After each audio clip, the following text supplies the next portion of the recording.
They descended like gods.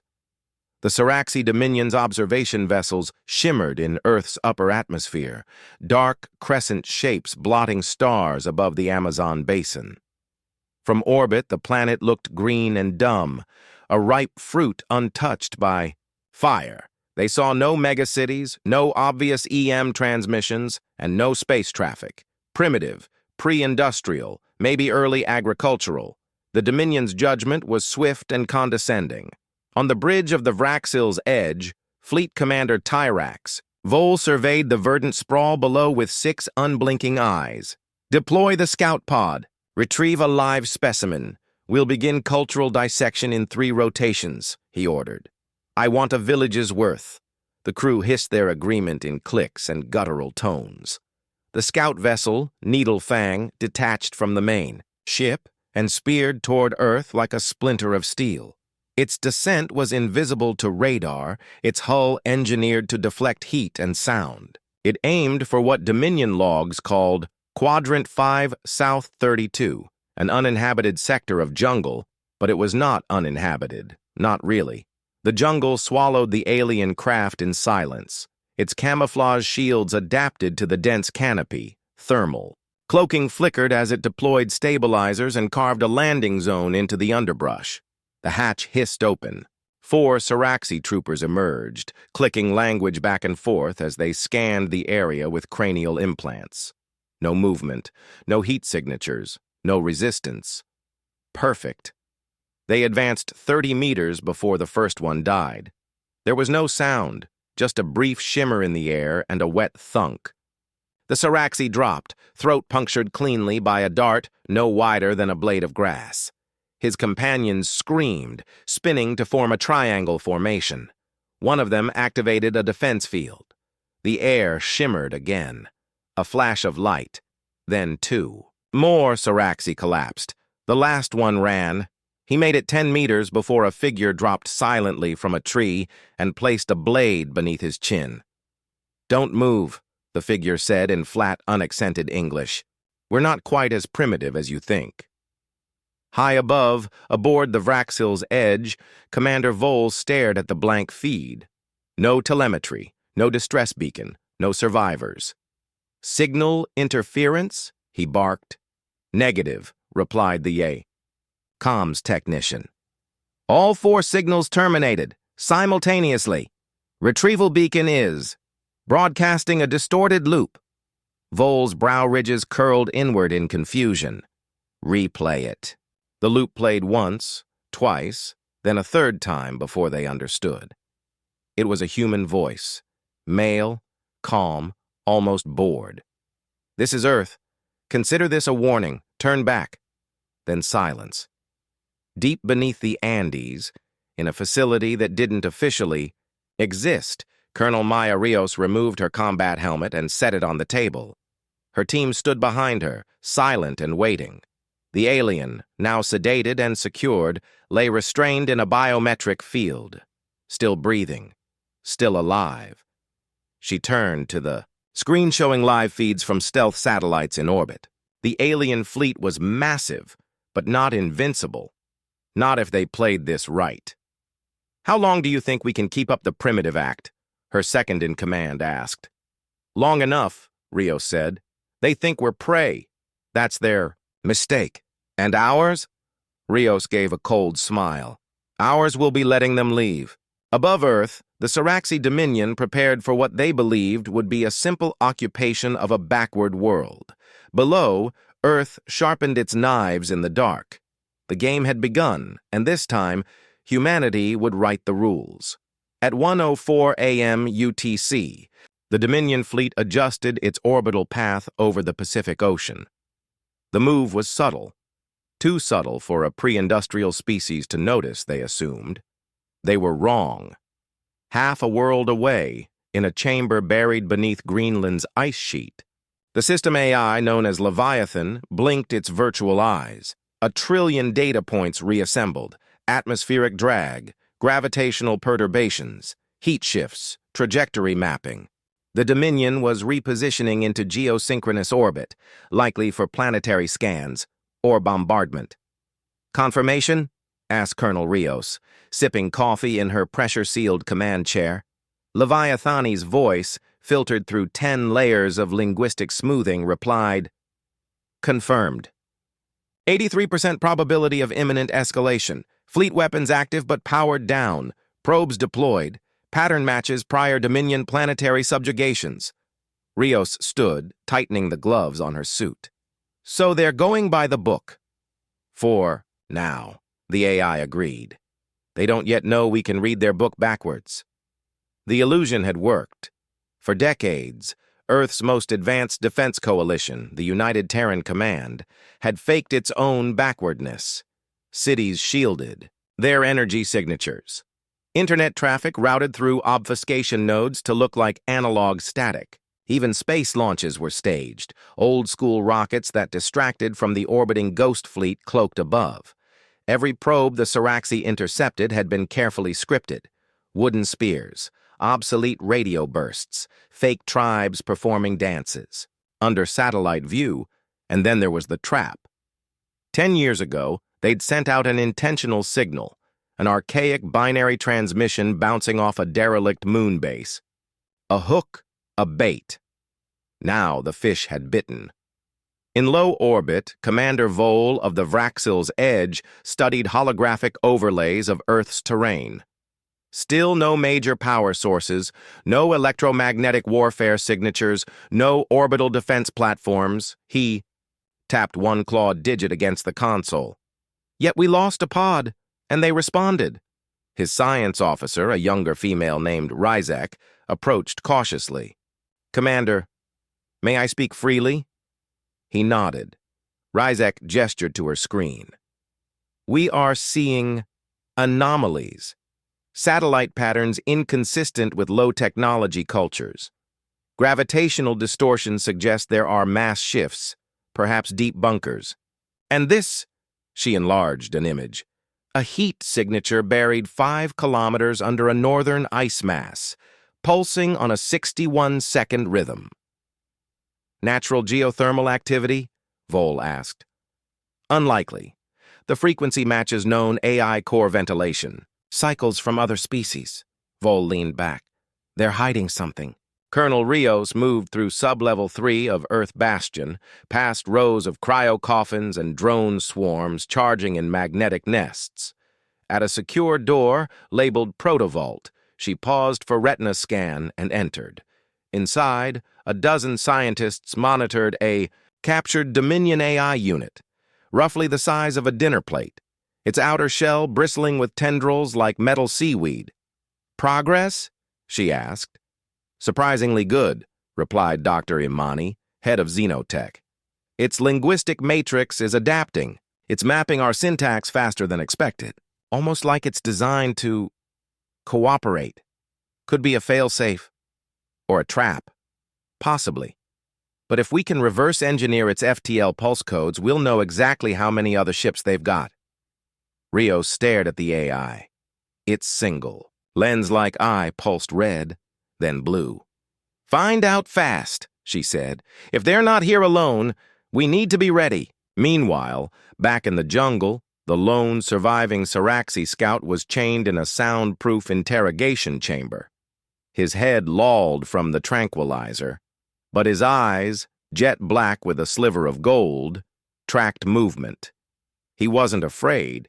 He was curious. Dr. Ortiz leaned in close. "You thought we were animals. You sent a message ahead to enslave us, didn't you?" The Siraxi hissed through sharp teeth. "You are not what we expected." Ortiz smiled. "We get that a lot." Back in orbit, Vole gave the order. "Initiate orbital test strike. Something minor. A village. Remote.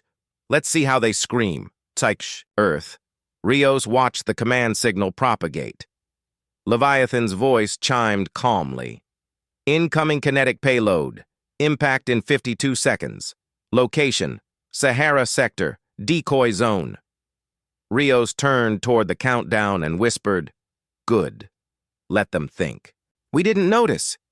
The kinetic rod fell from orbit like the finger of a god. Made of tungsten alloy and shaped like a javelin, It plunged from the Siraxi warship at Mach 10, guided by orbital corrections and untraceable to any energetic source. It struck a patch of the Sahara with surgical indifference, just east of a fake village constructed by the United Terran Command months earlier. The explosion left no crater, just scorched sand and the twisted metal skeletons of hollow huts. No blood, no screams. No casualties. Exactly as planned. Aboard the Vraxil's Edge, Commander Vole watched the playback with satisfaction. No response. No defensive reaction, reported Ryzek. Confirmed primitive. Possibly too scattered to coordinate retaliation. Then, begin full ground assessment, Vole said. Deploy extraction units and slave scouts. Let the Dominion see what spoils this world holds. A pause.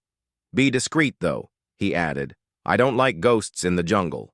But far below, in a scorched command post buried beneath the Alps, humanity was watching. Colonel Rios stood beside a sand-scattered monitor. Her eyes were locked on the crater footage. She'd seen real cities fall. This was theater. Arrogance wrapped in overkill. Run it back, she said. Leviathan replayed the satellite footage in infrared. A clean strike. A warning shot. Nothing. More. They're testing us, said Major Chen. Trying to draw out a reaction. They'll get one, Rios said. The kind they won't forget. She stepped forward and keyed in a command code. A separate screen lit up. A 3D map of Earth's orbit loaded. Small unregistered satellites began to glow red one by one. Silent weapons. Orbital ghosts. Target? The AI asked. Let's introduce them to Ragnarok 3. Ragnarok 3 wasn't a missile. It wasn't even a weapon in the traditional sense. It was a quarter-ton slug of depleted uranium, encased in reactive, smart material, launched from a magnetic rail platform on the far side of the moon. Completely passive. No fuel, no heat, just velocity. From the moment of launch, it took 26 minutes to reach its target, one of the smaller Dominion scout frigates trailing the main fleet. It arrived at a relative speed of 14 kilometers per second. There was no warning. One moment, the Vexari Dawn was scanning the lower ionosphere. The next, it was a blossoming sphere of molten wreckage, scattering across the stratosphere like burning confetti. No radiation. No traceable launch origin. No broadcast. Just sudden, surgical annihilation. Panic bloomed aboard the Vraxil's Edge. Frigate. Vexari Dawn has gone dark. What? Destruction confirmed. Telemetry cut mid-scan. No energy signature, no weapon trail. Commander Vole stood so fast his tail scraped the floor. Internal sabotage? Impossible. External strike, but nothing visible. Vole's voice dropped. How? Silence. Then Ryzek whispered the question none of them wanted to voice. What? If we're wrong? What if this world isn't primitive? Back on Earth, humanity didn't celebrate.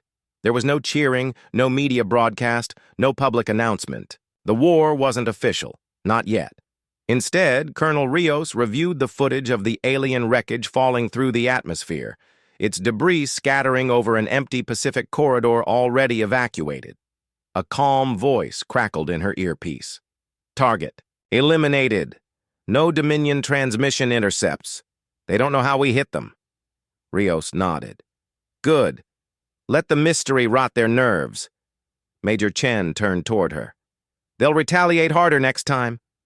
We want them to, she said.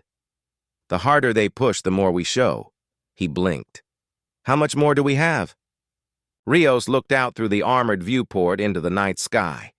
Enough, she said. Meanwhile, the captured Siraxi scout in the underground cell began to laugh. No one understood the words, but the tone was clear. You've made them afraid. And fear makes empires bleed. The Siraxi fleet didn't blink. In the Dominion's long history of conquest, they'd lost ships before, sometimes to rogue asteroids, sometimes to resistance fighters with luck or old tech. But the destruction of the Vexari Dawn was different. It had been clean, silent, surgical. Commander Vole no longer dismissed Earth's surface as irrelevant. It was a mask, an illusion, perhaps deliberately maintained. But what unnerved him most was that they still couldn't find the predator that struck from the dark. So he did what Siraxi commanders had done for millennia when faced with defiance. He ordered fire. 3 Dominion drop cruisers entered Earth's atmosphere over the Central African Rift. Their mission was simple: glass a region of dense jungle suspected of harboring resistance cells. They didn't care who died. Forests, wildlife, villages, it was all the same. From above, the cruisers unleashed thermal lances, beams of intense heat designed to sterilize miles of terrain in seconds. The jungle screamed in flame. Trees detonated. Rivers boiled. The Siraxi watched with satisfaction, and then the jungle screamed back.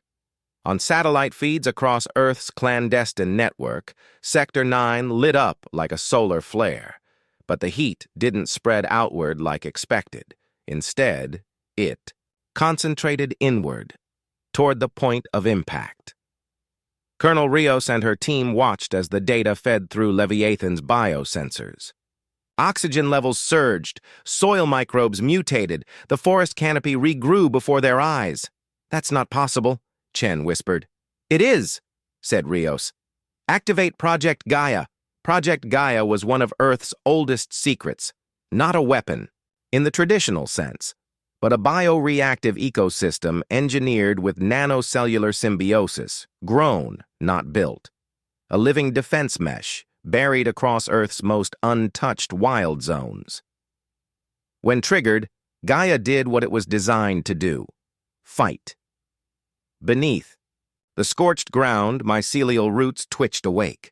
Nanite spores bonded with fungal strands, forming hardening filaments. The air thickened with biotoxins tailored to Siraxi biology.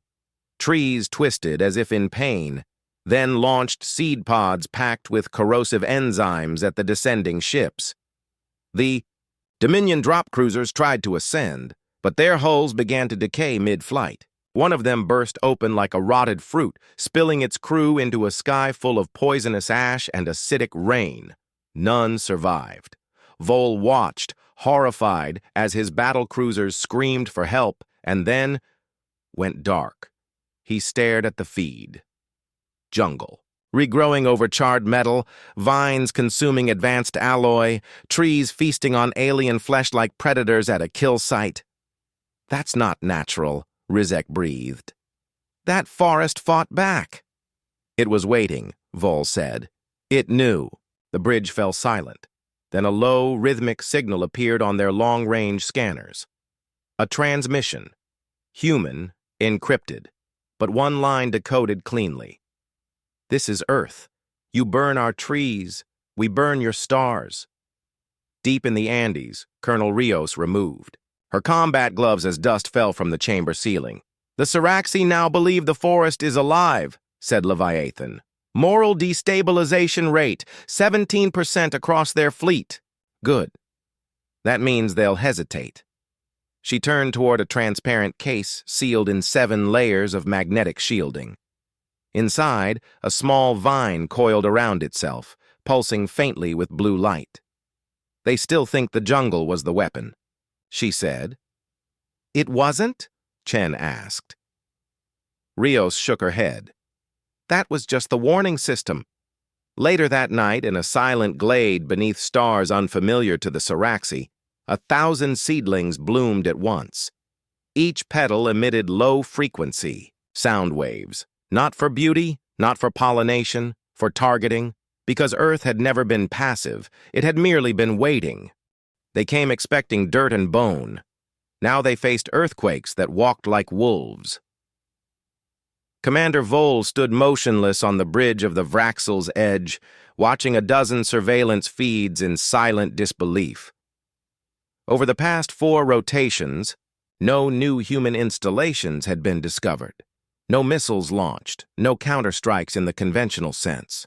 And yet, 5 Siraxi cruisers had fallen.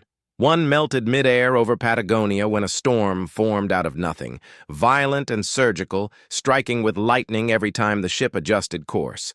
Another crashed into the Gobi Desert after its internal systems froze solid in 40°C heat. No mechanical fault. Just cold. Nature had begun cheating. "This planet is reacting with intent," said Ryzek. "We've seen hurricanes form over land. Volcanoes erupt on dormant ridges. Rivers swell, and then vanish just to flood our troops. It's impossible," hissed Vol, but his own voice trembled. Ryzek swallowed. "Sir, what if the humans aren't alone down there?" They weren't. They never had been. In a command bunker hollowed into the dead crust of Ment Erebus, Colonel Rios stood with her arms crossed, staring at a massive geothermic map of Earth's fault lines. Seismic pulses pinged across the display like sonar, each one precisely timed, building toward a rhythm. "A tectonic triad is forming under the Pacific," said Chen, voice low. "Magnitude 8.2 minimum. That's not a coincidence." "It's a message," Rios said. "The planet's ready." Beside her, Leviathan's avatar flickered into view, an androgynous humanoid figure made of shifting clouds.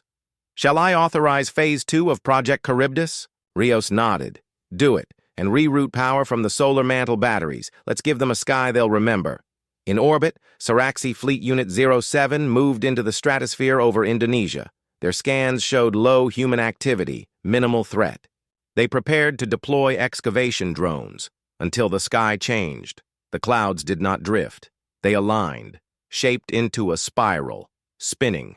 Within 30 seconds, all moisture in the lower atmosphere condensed into a perfect vortex. Winds hit 300 km/h, then 400.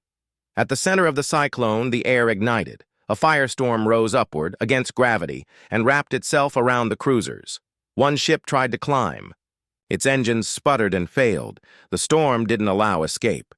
It reached up. The fleet was gone in minutes. Back in the Andes, Rios watched the data feed with grim focus. "Is the biomass recovering?" "Better than expected," said Dr. Imani. "Gaia's nodes are expanding. The Amazon now contains over 14,000 synesthetic plant variants. Each one is keyed to Siraxi bioresonance. We're winning without ever revealing a single missile." Chen looked up. "This is more than camouflage now." Rios nodded. "We're not hiding anymore. We're hunting." The surviving Siraxi officers gathered aboard the Vraxil's edge, tension crackling between them like static. No more discussion of slaves or resources. No talk of domination. Only survival. Vol paced slowly, voice raw. "This planet is not a battlefield. It is a predator." Ryzek stepped forward. "Permission to withdraw and send for reinforcements." Silence. Then Vol spoke. "No. We came here believing they were weak. If we retreat now, we lose more than a battle. We lose control of the narrative, of the Dominion itself." Another officer hissed, "But what are we fighting, Vol?" Turned toward the view screen where Earth rotated in silence. "I don't know," he admitted, "but I know this. We poked something older than war. And deep beneath the crust where ancient energy surged in veins older than bones, Earth stirred again. Tsunamis flexed beneath still waters. Frost crept up from the poles like teeth. The planet did not rage. It remembered, and now it began to respond. Siraxi Fleet Command didn't believe in superstition. Their doctrine was built on logic, conquest, and cold equations. So when the reports came in, ships vanishing over jungles, storms that acted with intelligence, soil that swallowed ground troops whole, they didn't pray, they dug.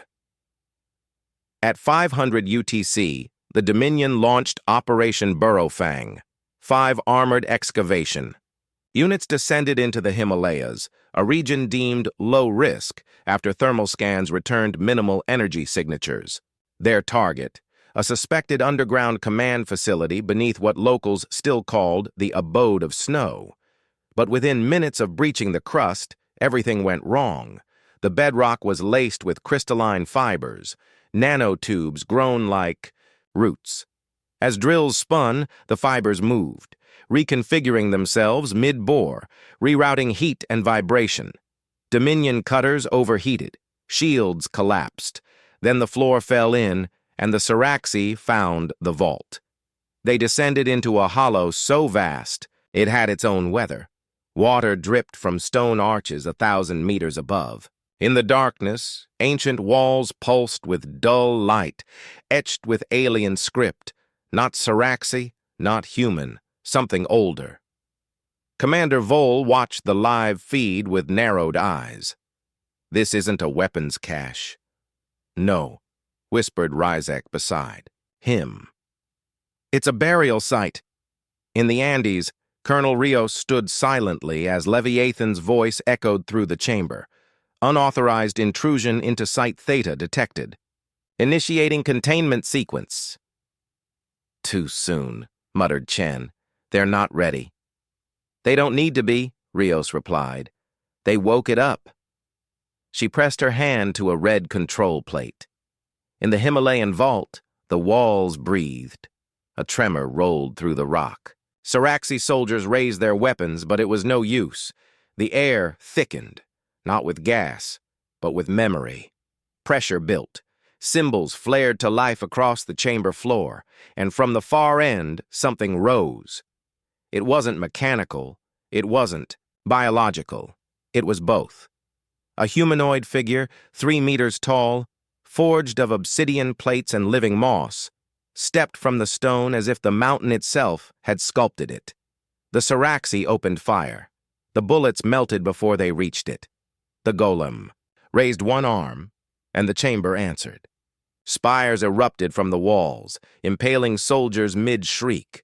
The floor liquefied into a gravitational sink, folding 2 entire crews into the mountain's belly. It didn't fight like a soldier. It fought like a planet, taking back its blood. Leviathan reported the results with mechanical precision. All 5 Dominion units neutralized. The Theta Sentinel has activated. No response from Siraxi fleet. Colonel Rios sat in silence for a long moment. Chen finally spoke. What was that thing? Rios didn't answer immediately. Then, something we didn't build, something we found and chose to protect. She turned toward the war table, where 12 other vault sites blinked red across the globe. They're all waking up now, on board the Vraxel's edge. Panic turned to rage. Vol's fist slammed into the control console. They've weaponized mythology! Rizek stared at the flickering vault feed, now filled with static and blood. No, she said softly. They didn't build that. They just knew it was there. They shaped their civilization around sleeping titans and never told the stars. Vol stepped forward, claws trembling. Then we destroy this world from orbit. All of it. No! Shouted another officer. You'll provoke full retaliation. We're already at war, Vol growled. Now we burn the gods. But Earth had already prepared its answer. In the deepest ocean trench, hydrothermal. Vents flared blue and green. In the salt caverns beneath the Mojave, stone gears began to turn. And from Antarctica, a signal pulsed outward, not in radio, but in instinct. Birds changed flight paths. Whales vanished into the depths. Insects began to swarm in patterns resembling ancient constellations. The planet was not defending itself anymore. It was organizing. Commander Vol had never ordered a planetary burn before. It was forbidden in the Dominion's core protocols, meant only for worlds infected by collapse spores or beyond reclamation. But this wasn't protocol anymore. This was fear. The order was given. 23 warships aligned over Earth's equator. Their orbital lances began to charge, cycling solar batteries into destructive focus. The plan was simple: vaporize the surface layer by layer. No forests, no storms, no sentinels, just glass and silence. Target gridlocked, the weapons officer Confirmed. Sequence locked. Commence countdown. Vol's jaw flexed. Fire. The skies over Earth went white. Columns of light slammed into the Pacific, into the Amazon, into the Himalayas. Molten scars burned into the crust. Cloud canopies atomized in seconds. From orbit, it looked like success. But as the light faded, their screens flared red. Impact absorbed. Damage minimal. Vol lunged toward the data feed. What? Ryzek stared at the analysis. Sir, their crust flexed. Redirected the force like a muscle. Earth redirected the blast. Then came the voice. Not from speakers. Not from a channel. From within. Every Siraxi ship, every terminal, helmet, and neural node lit with a pulsing rhythm. 3 tones. A pause. Then words, translated into every known Dominion dialect. This world is not yours to burn. You were warned. Now you will remember. Then the skies turned black. Earth's upper atmosphere surged. Storm fronts spiraled unnaturally. Solar particles, harmless under normal conditions, were drawn down by magnetic fields. Earth itself manipulated like puppet strings. Lightning crawled upward from volcanoes. Auroras danced over the equator. Then came the second blow. Leviathans. Hidden orbital grid, long dormant, revealed itself. 24 stealth satellites decloaked. Not weapons, but mirrors. They reflected the sun with cruel precision, focusing beams onto the Dominion fleet's hulls, cooking them in place with the very star they'd used to charge their cannons. One Siraxi destroyer melted mid-orbit, its crew venting into the void like sparks. Another broke apart as its coolant lines shattered under the sudden solar compression. The fleet reeled. "We're being reflected?" screamed a weapons officer. "Solar inversion, direct feedback, we can't escape." Then their transmission cut to static. In the Andes command bunker, Chen exhaled shakily. "That's 3 cruisers down," Colonel Rios nodded. "Just enough to show them the tide's turned. Keep the others alive. For now." Dr. Imani approached, tablet in hand. "We're receiving something, not from the fleet, from deep space. It's an old frequency, Earth-based." Rios frowned.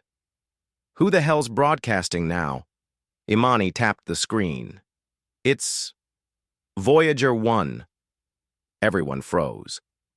"That's impossible," Chen whispered. "It's been dead for decades." "No," Rios said slowly. "It's been quiet, not dead." Leviathan confirmed it a moment later. Signal confirmed. Voyager 1 is responding to Earth's planetary emissions, translating encoded return now. The Y. Words scrolled across the display. "I have seen the stars. They are cruel.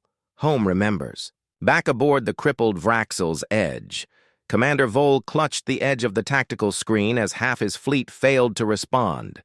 The remaining cruisers listed in orbit, their systems fried or failing. Static echoed across every channel, and still Earth climbed upward, its storms reaching like claws, its oceans rising with malicious grace. This was not primitive resistance. This was planetary will.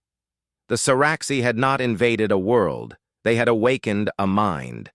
Vol collapsed into his command chair, voice brittle. "We never stood a chance." Ryzek, eyes haunted, didn't argue. She only asked, "What do we tell the Dominion?" He looked at the view screen, at the blue and green sphere burning like memory. "The truth," he whispered. "Tell them we found a god." Down below, in a quiet glade where no city had stood for centuries, a single flower opened. Its petals shimmered with coded light. A bee, engineered by ancient hands, landed on its edge, then vanished into the sky, carrying Earth's next message to the stars. The Dominion High Council convened in silence, their hive minds dulled by fear. Across the void, the Siraxi fleet drifted broken and burning, a scattered collection of husks and silence orbiting a world once deemed inconsequential. The feed from Vraxel's edge played again and again in there. Chambers, a final broadcast not of surrender but awe. They were never primitive. Earth is not just a world. It is a weapon, a will, a warning. And beneath those words, a second voice. Deep, harmonic, not Saraxi, not human. We remember what you forgot. We are the storm. On Earth, Colonel Rio stood before a global council, the first of its kind in nearly a century. Broadcast lines shimmered across the air, linking bunkers, mountains, forests, ocean floors. Humanity had always struggled to unite, until now they had purpose. And a voice older than language standing with them. Leviathan hovered silently beside her, the air crackling with presence. "We don't just survive," Rio said. "We evolve, and we don't ask the stars for permission anymore." A cheer rose across continents. The age of defense had ended. It was time to respond. In Antarctica, Project Charybdis reached completion. At the heart of the Ross ice shelf, a launch cradle long hidden beneath layers of permafrost cracked open like a seed. From its core, the Kairos rose, Earth's first true interstellar bioship, grown from mycelium, carbon crystal, and iron from the bones of extinct beasts. It wasn't fueled by combustion or fusion. It moved by memory. Propelled by the same rhythms that shape tides and tectonics, it hummed to life, its hull alive with bioluminescent glyphs. The Earth didn't just build a ship. It birthed it. On board the Kairos, Lieutenant Isla Mensa stared out at the receding planet. It looked small now, beautiful, terrifying, alive. Rios's final message played in her ear as Earth dwindled behind her. "They came here thinking we were prey. Let them tell others what they found. Let them run, but they'll never forget us. Because now, we're coming to them." The ship turned toward the stars. In Dominion space, panic spread. The Saraxi were not the only race to have looked down. On Earth, other species had seen the blue dot, dismissed its tribes and wars, its fractured ecosystems, and desperate transmissions. But now, that dot pulsed in the dark like a second sun. Messages were received across the galactic web. Humanity has awakened the Earth. The Earth has chosen to remember. They are not alone, and never were. One system, Orcs Theta, abandoned expansion entirely. Another, the Drival Ascendancy, began fortifying its moons. Fear, once wielded by the stars, had turned on its masters. Commander Vol, disgraced and broken, gave his final report beneath trial lights. They did not defeat us with numbers or weapons. They turned their planet into a mind, a will that fights beside them. He looked up, eyes bloodshot. "We declared war on a species, but we got a war with a world. No one dared argue, because Earth had stopped whispering. Now it spoke." And far beyond, at the edge of known space, the Kairos crossed the threshold. It carried no invasion force, no flag, just a crew, and the voice of their world in their bones. Ayla leaned forward in her console, eyes narrowed at the nebula ahead. "Signal, Earth, let them know we're still listening." Leviathan's voice answered. "Signal active. Earth is always listening." And for the first time in centuries, the stars felt cold. Epilogue.